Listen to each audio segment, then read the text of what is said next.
Do you know what make my balls itch? Humans. They're nasty. Wow. The deadline is 6 a.m. tomorrow. Do I look like I want to bowl an all-nighter to you? Oh, I want to eat junk food. I want to drink boba tea. Help me. Somebody save me. Oh my god, it's so painful. Please kill me. What are you kids? Grow the hell up.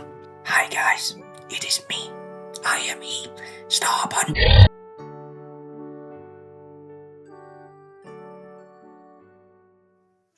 So here's my gift when you're about to go to sleep. Consider me white noise. If you want the short and sweet version, you can go down to the description where I will have linked my blog post, where you can read at your own pace or throw into an AI chatbot. So, assume every person is a child, including yourself.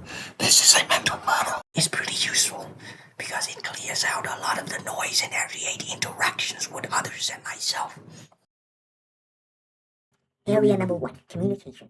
Clear communication is having a clear message and also not burying it in unnecessary details.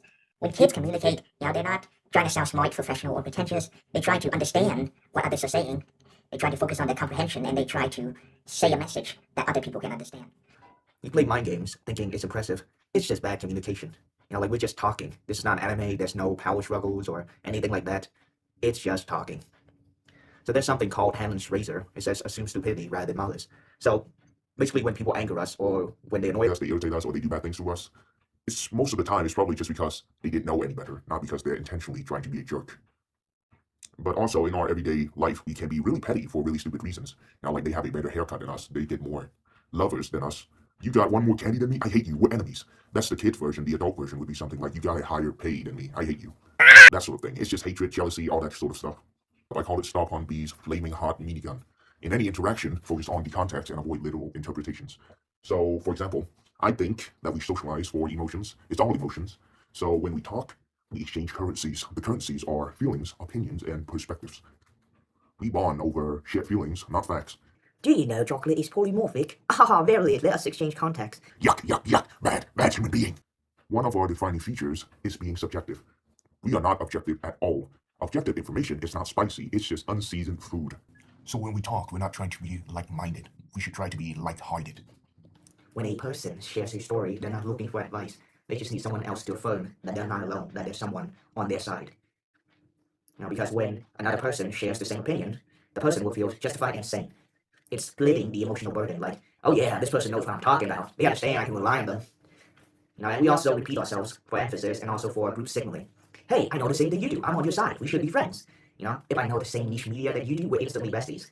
Right? And so this is kind of childish. Would you not agree? Area number 2, relationships. Life is a playground. Society is like elementary school. So we say a lot of like LinkedIn speak nowadays, like corporate speak. Oh, I have a lot of connections. That translates to my dad works at Microsoft and Xbox. When you're going on a date and it's going well, no second dates. Oh, you're very nice. I'm sorry, we're just incompatible. Or like they ghost you. That just means you're an uggo. Get away from me. I don't like you. Or when you try to meet up with a friend, a colleague, they say, I'm sorry, I'm busy today. That means I'm lazy, man. Ask someone else. So here's a useful rule. It might not be true, but it is really useful. Human motive is simple. Human behavior is complex.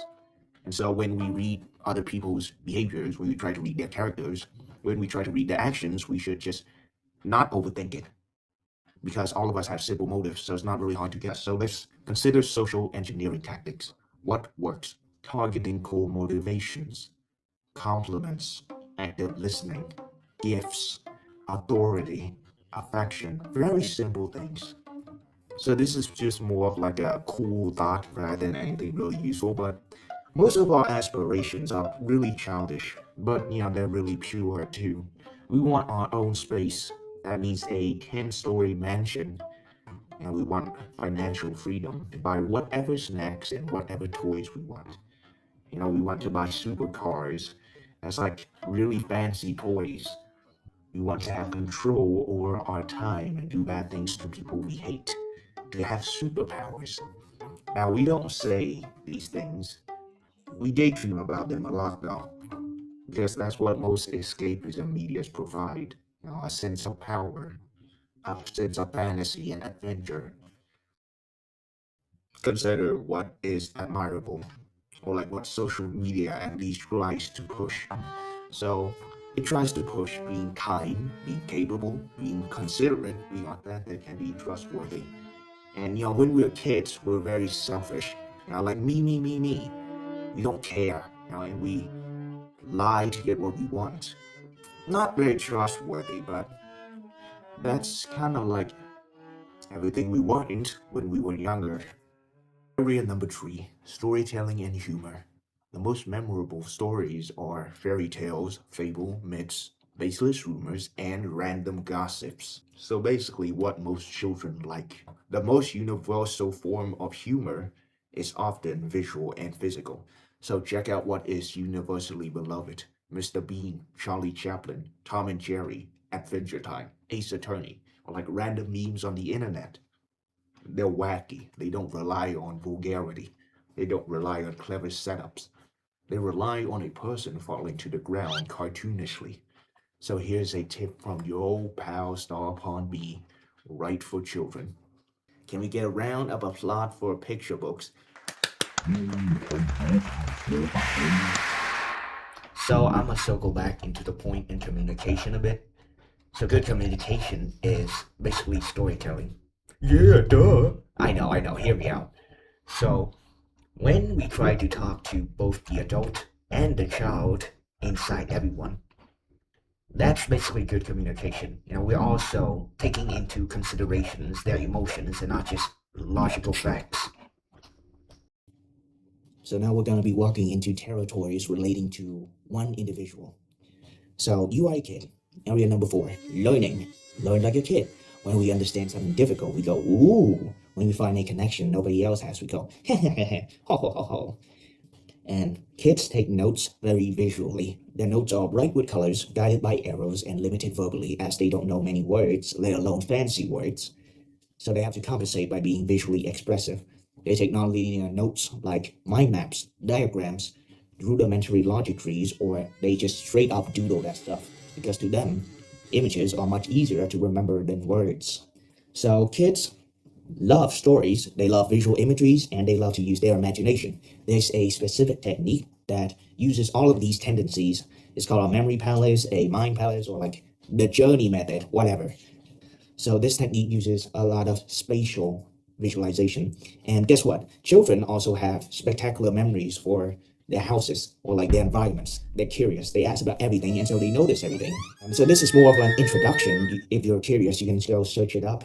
But basically, much like how children tell stories by exaggerating and adding fictional details they think are cool. One time, I went hiking with my parents, and this Slender Man was after me. This technique store information by dramatizing it, making it pop out in our mind rather than just throwing it into the void.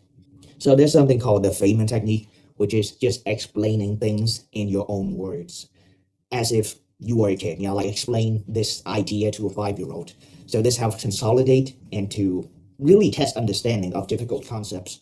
Because when we use our own language, we make it ours instead of copying and pasting the same words using the textbooks, which is akin to a kid trying to mimic grown-ups. They use words they don't understand just to sound smart. Another thing is that children suck at memorizing. They're ultra good at making connections. So they have no choice but to understand and to simplify what they learn. So basically the Feynman method. Area number 5, mental health. Now this is just an overview, and I'm just going to talk about like basic problems and easy problems. I do not know a lot. I'm not an expert. Listen to the child self. Analyze, don't judge, nor criticize. Emotions are neutral signals. They're neither good nor bad. They just are. Wanting to be an adult is childish. Nobody wants to be an adult. Adults don't want to be an adult. So wanting to be one is kind of gay. Like the bad type of gay, not the good kind of gay. There's no outgrowing being a kid. There's better regulations of childish tendencies. Much like how an addict never beats an addiction. We are addicted to being a kid. Like we're lazy. We don't want to do anything. So it cannot really be beaten. So the lesson is not to try to fight or eliminate the bastard. Instead, learn to be friends with your inner child, play with their toys, and mentally manipulate it into doing what you want. Oh, you want to eat junk food? Only if you do your taxes first, young man. Want to be in a relationship? Only if you get a job first. I pinky promise. Kids don't suppress their emotions. They cry and they ask for help. Neglecting one's emotions and only pushing with sheer willpower that leads to being burnt out and demotivated. The message is basically just take care of yourself, be childish every once in a while. Don't avoid it. The sixth and final area is playfulness. In everything one does, there's a playful and creative way to do it. Be like a child, create things, make a mess without worrying what it will lead to. Be an adult after. When playtime is over, see what the kids made, evaluate the said creations and mess.